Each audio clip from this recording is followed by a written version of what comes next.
Purple flame on the beat.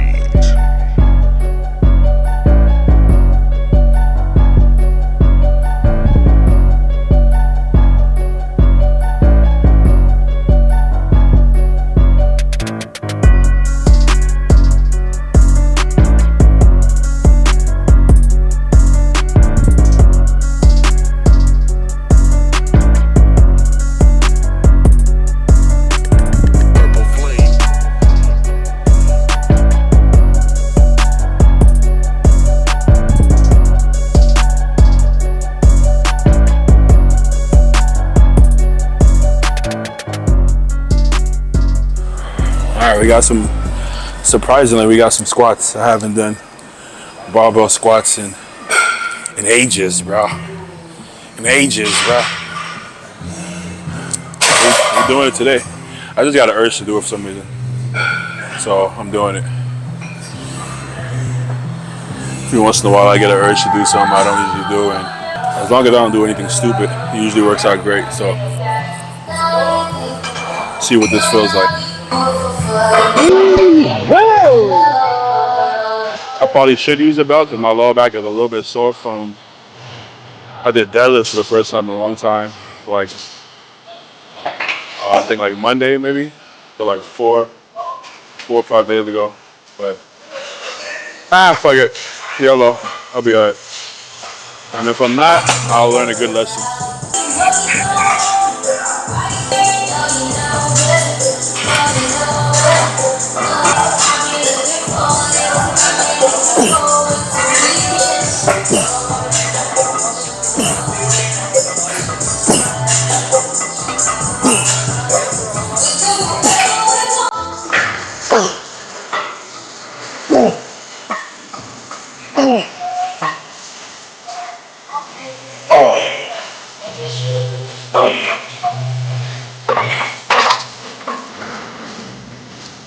That was too easy, man. I gotta go up now.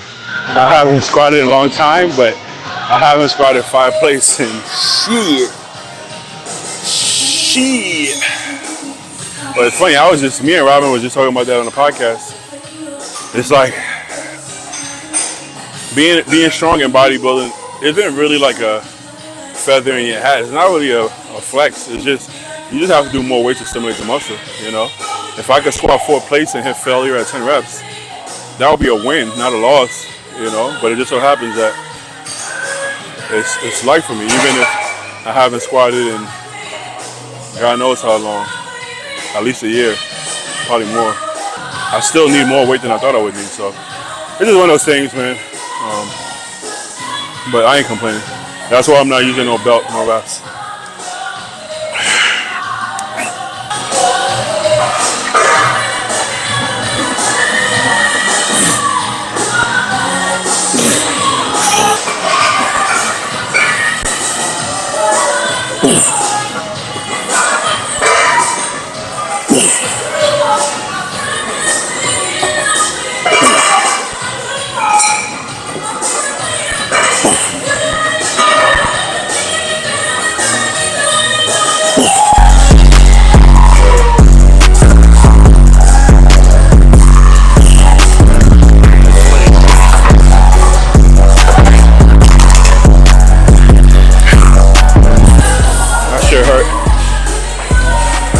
Of my body more than my legs, but I still felt some good quads. But my wrists, my elbows, my lower back, that's why I don't squat.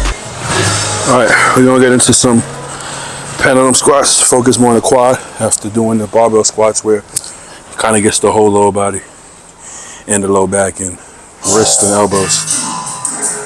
probably won't do that again though in a while because it's gonna tax my fuck. It's gonna tax the fuck out of my body. I don't know why I whispered that like that.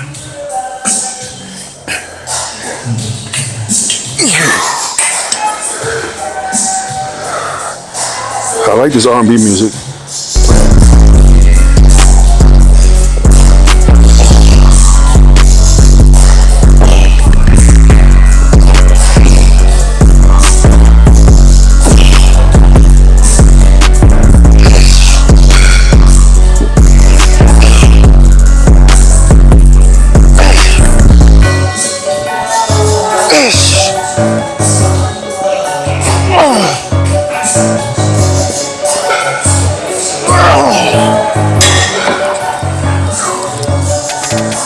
Finish our quads with some leg extensions. Yo, my hairline moving back, man. This is upsetting. This is tragic.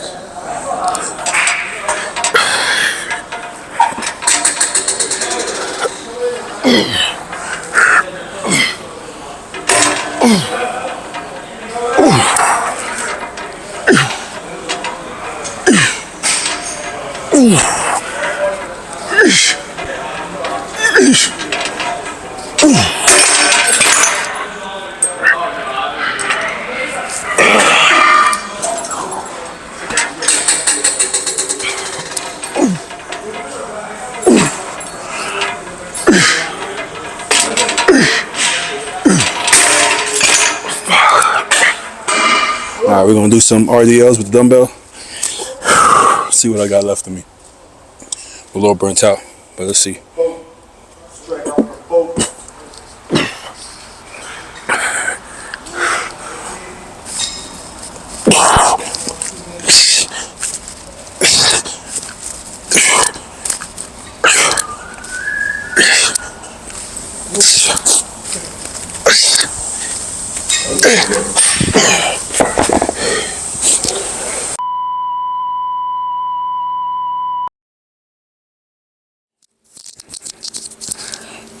Mic check, bitch.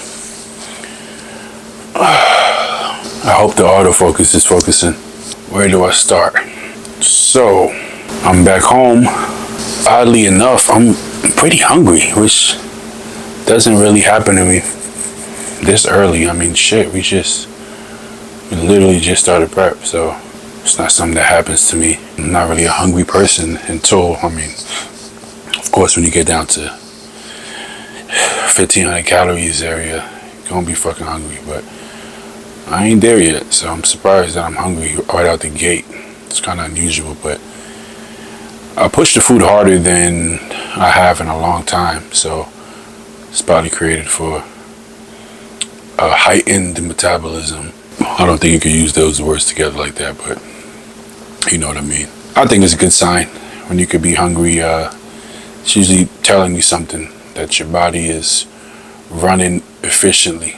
So loss of appetite is not a good sign, unless you're doing it on purpose with the help of stimulants and GLP-1 agonists and that kind of shit, which I want to avoid using that because the truth is, as low as I have to go, I'm gonna be hungry anyways. There's just a level of misery or miserability that comes with being as hungry as I get, and honestly, like I don't mind the hunger. I can be hungry. I'm African, bro. Like, let's be real. Like, it's in my genetics to be hungry, so I don't mind being hungry. I could take it, but if I could take the edge off just a little bit, like I said, there's no amount of semaglutide or retatrutide that's gonna make me not hungry on 1,500 calories and a shit ton of cardio. But if I could take off the edge slightly, it just makes me better at my job, which I do train clients. So if I could not be a fucking dick for 6 weeks, well, I'm still gonna be a dick, but if I could be less of a dick for 6 weeks, I think that would be beneficial to both my coaching clients and my in-person clients, just to be a little more pleasant. And I'm not one of those people. I'm not in the game to suffer as much as possible just cause, right? I want to suffer as much as possible to bring the best look, right? Suffering isn't the object, right? Bringing your best physique is the object. So sometimes that gets lost and people just start to suffer just for the fuck of it. Like, yeah, you just got to suffer it. Yes, you do. Most people, the majority of people do have to suffer to look their best. But I don't believe everybody has to suffer. I think there's a lot of people who get in shape. I've gotten people in shape which maybe they believe they suffered, but they didn't fucking suffer. It's not even close, you know, but from their perspective, maybe. And I have people who suffer to like insane amount of suffering and they still don't look good as the people that didn't suffer. So it's like, don't just suffer for the fuck of it, for the sport of it. Suffer as much as you need to suffer to look the best. So if I could take away some suffering and potentially look better, or even if I don't look better, perform better, if there's any benefits to not suffering as much, of course I'm going to take it. I'm not going to just say, if I can take this and get in shape and just be a little bit less miserable and be more effective at my job versus not taking it and look the same but just be less effective, like what? That's a no-brainer. No shit, I'm gonna take it. Like, I'm not, what are we talking about here? Like, you know, I think that's a silly argument, you know. If you're gonna look worse but, you know, feel better, then fuck that. That would be silly, you know, in my opinion. Can't make it easy. Like, there's no easy way out. There's just not. You know, if there was, let's be real, everybody would do it, but it just doesn't work that way. Yeah, so I'm hungry, which is a good sign, and I was kind of looking forward to dieting just because I was tired of the food, and I was tired of being so heavy, which I pushed hard toward the end. Kind of, I can't just push hard the entire off season because I will get fat. So I push, then hold it, maybe pull a little bit, then push, you know. So that last push was the heaviest I got. And the heaviest weight I saw on the scale was like, I really should write this shit down. I'm pretty sure the heaviest I saw was like 298, I want to say. But it's irrelevant. It doesn't matter what the heaviest I saw was. My starting point was about 295, I think. I'm gonna write it down in my notes. But I always do that. I always write these things down in my notes. Just if I ever want to look back at my notes, I just want to see it. I just want to see it.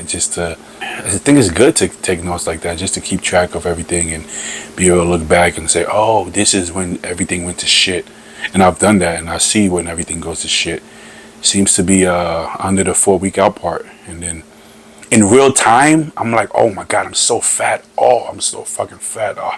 4 weeks, how am I going to get in shape? And then I look back and I'm like, motherfucker, I was in shape. I was just holding a little bit on my glutes. And it's like, just to lose that destroyed my entire physique. Like, why? Like, I'm sure if I showed a judge those pictures versus the end product, they would be like, whatever you gained on your glutes, you lost it tenfold in your body. Why would you do that? You know, so I don't think I'm gonna do that. In a perfect world, I hope that I could do both, but realistically, once the physique starts to go, I'm not gonna keep going for the glute lines just because it hasn't worked. I mean, you know, it just hasn't worked. You know, I feel like I was chasing that for the past few years, and it hasn't worked. I mean, I got first call out that, you know, in 23, but I thought I looked so shitty just as far as my wow factor was all gone, but I was peeled. So, I mean, that'll get you first call out, unless you have just the worst, ugliest physique and structure of all time, you know. But if you have I have pretty good shape, you know, or you could say really good shape, depending on who you ask. So me ripped and flat is still like first call out worthy for the most part, depending on the lineup, I guess.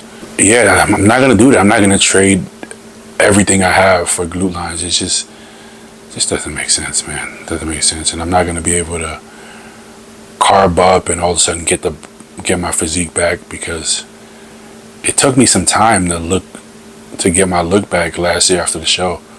I usually balloon up pretty fast, but last year it took me.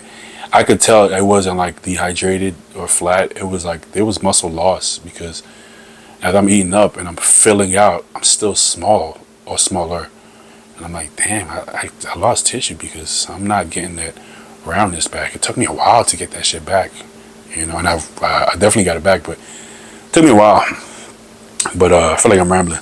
Anyways, that's what's going on in the prep. So it's 1:30 a.m. and I've had I've had 2 meals, but I know that sounds crazy, but I don't sleep till like 6 in the morning, and I get my meals in. Oh no, I got 3 meals. I'm sorry. Whoa. Got my chicken and grits. Then I had my fish and rice, and then I had my shake. Some of you probably don't count shakes, post-workout shake at the meal, but I count my shakes as meals. So 3 meals. So I have 2 more to go. I have 5 meals a day. I don't have 6 meals. Is that a thing? Do people still make sure they get 6 meals, or do people just get in what they need? I don't know if that's a thing anymore, but I've been doing 5 meals for a while now, and I just don't see the point of doing 6 meals. You know, let's say if you do 6 meals of 8 ounces, you could do 5 meals of 10 ounces. You know. Anyways, I don't like to talk about my personal life, but I got into it a little bit the last episode, vaguely, but a little bit into it.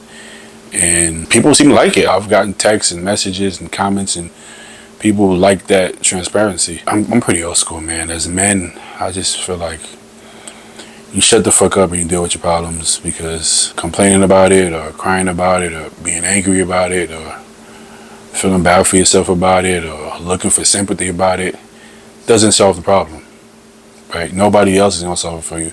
Nobody's going to come and save the day. Nobody's going to come help you. You don't have to get yourself out of it.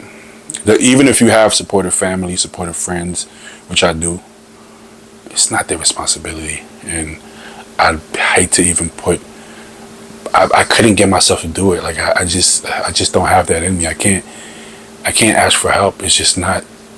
I'm sure some of you could relate. It's not in my genes. I don't know why. I don't even know if it's a good thing. Maybe to some extent it's a good thing. But to the extent that I feel strongly about that, it's probably a bad thing, because sometimes we all need help, honestly. But I just can't. I don't know how to. It's just, I'm a grown-ass man. The fuck I'm asking for help for, you know? Even my own family, I just can't do that, man. They got their own shit to worry about. I don't even want to bring it up to them, you know? I'm not saying I need their help. I'm just making a general statement. So I'm sure some of you can relate. You gotta listen. Whether you put yourself in a position or not, I'm a big believer in saying if you're a grown man, it's your fault. Everything in your life is your fault. That's the way I look at it. Even if it doesn't seem like your fault, there's something you could have done to put yourself in a better position so that it didn't happen. So it's your fault. Breakup, your fault. Divorce, your fault. Fucking financial problems, your fault. Health problems, it depends. You got cancer or some shit. It's not your fault. But you know what I'm saying. You could always look back to a way that you can say there's things you could have done to put yourself in a better position. Straight up. So I look at it like everything that happens to me in my life is always my fault. Recently, Kane was actually diagnosed with urethral prolapse. So it's pretty nasty, man. Like your urethra, basically the inside of your dick, pops out. It's disgusting. Even thinking about it makes my fucking dick hurt. But yeah, the inside of your dick pops out, so it's causing him to bleed. So that's really bad. And he had, I saw it, I'm like, what's that lump? What the fuck is that? I thought it was like a pimple or cyst or something. I'm like, it'll probably go away. And I saw a little blood come out of it, and then it looked smaller. So I was like, oh, it must have popped. It must be it must be a boil or some shit. I don't fucking know. And it popped. Good. It popped. It's gonna go away. So I was like, let me give it a couple days, see what happens. And the next night, I woke up and there was blood everywhere, man. Soaked the bed in blood. And that was a nice thing to wake up to. And I was like, what the fuck? And that made me nervous. So took him to ER, and they said that he looks to be fine. Like he's not, doesn't seem like an emergency. So they're gonna have to take care of everybody else first, which is probably gonna have to wait at least 8 hours. Come on, so I'm not gonna wait 8 hours. I mean, if I had no other choice, I would, I guess. But wait there for 8 hours, like what? And they're like, you can't leave. Like what? I have to wait here for 8 hours, and I can't leave to do anything and get food or walk him. Like, what? That doesn't even make sense. So you want me to shit on the floor? Like, what are we talking about?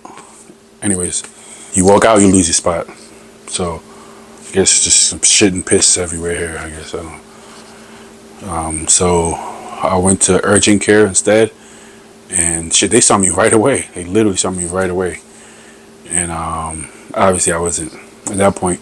I knew it was gonna be bad news. There's no good news that's gonna come out of bleeding from your dick. Like, so they told me what he had and told me he didn't need surgery, and the sooner the better. You know, so that's bad. And I don't have insurance. Just doing the math, how much it would be versus the deductible or the copay versus him being a young dog, healthy dog, and being a bully breed. He's not one of those really mushed up face bullies, so less health issues. So he's been fine, and I just didn't see why I would get insurance to pay $200 a month and then still have to pay $1,000 or so for surgery on top of that. It just didn't seem like it made sense. So I don't have insurance, so I'm gonna have to come out of pocket for the surgery, which is I think it's still cheaper than have been paying for this insurance for the last fucking I don't know, 7-8 months, right? Add that all up, and I would have still had to pay a copay on this anyway. So I think, you know, obviously it sucks because you don't have the peace of mind knowing that anything that happens, boom, take him in, he gets fixed. But yeah, so I'm gonna try to book him as soon as possible. Like I said, it's gonna be expensive, so I'm gonna drop a pretty penny. But what are you gonna do, man? Like, you know, that's like any dog owners can relate. That's like your kid. So something happens to your kid, you're not gonna be like, I don't know what you gonna have to figure it out. You're gonna have to get it done. Spend whatever it is you have to spend. So finances is what it is, but it's more the stress of having somebody you love or a dog you love, and you feel like they're suffering, and you always feel like guilty, like it's your fault, whether it is or not. Like I said, I always feel like everything's your fault as a grown-ass man, but you know, you feel a little guilt and you feel kind of like bad about it.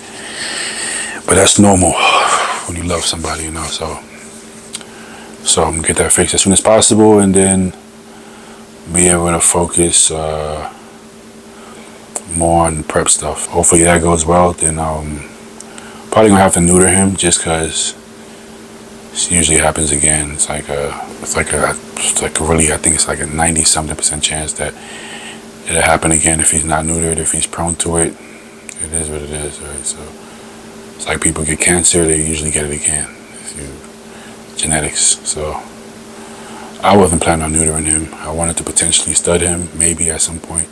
Wasn't sure. So, but health comes first to me. So I'm gonna make sure he's healthy before fucking puppies. And puppies are puppies. That could, you know, that's secondary to the health of your dog. Yeah, so that's the start of the prep.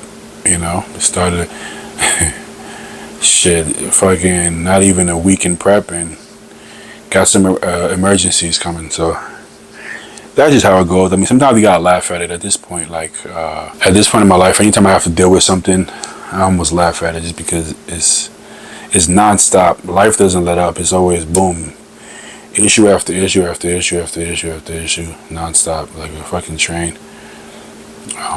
And it makes you appreciate when you don't have any issues. Nowadays, if I even go a week without any like serious stress, I kind of exhale. And honestly, I kind of feel almost uncomfortable because I'm like, you know, things are quiet. What's going on? It's almost like I'm anticipating something bad to happen, and that's a horrible way to live. But it seems to be like always something. So when I'm relaxed, I'm still uptight. I'm still kind of like, you know, you can't even relax all the way because there's always something, always something, always something. But it just makes it stronger. So just take it for what it is and take it as an opportunity to get stronger, right? It's like you go to the gym, you go under a weight you haven't lifted before, but you're confident in the ability to be able to lift it. And then 9 times out of 10, hopefully 10 times out of 10, you lift it, you get it off your chest and you lift it. And then you're just stronger and better for it. If you fail, that's okay too. You come back next week and you'll hit it. So you really no failure because you fail, you come back and then you win. So it's the only way to look at it. So I look at it like any hardship, I face it head on. I might fail. There's a chance I might fail. If I fail, boom, I get back up, do it again, and then I succeed. So that's just the story of life. It's never consistent, or it's never constant. It's never linear. It's never this. Things are just going well, keep getting better. You're gonna have that descent. You just have to understand that and be ready for it. Anyways, hope you guys liked the video. If you guys liked the video, make sure to like, comment, subscribe. Follow me on Instagram at BodyFault. Remember, of course, you got tmacho@gmail.com, and I catch you guys next one. Peace.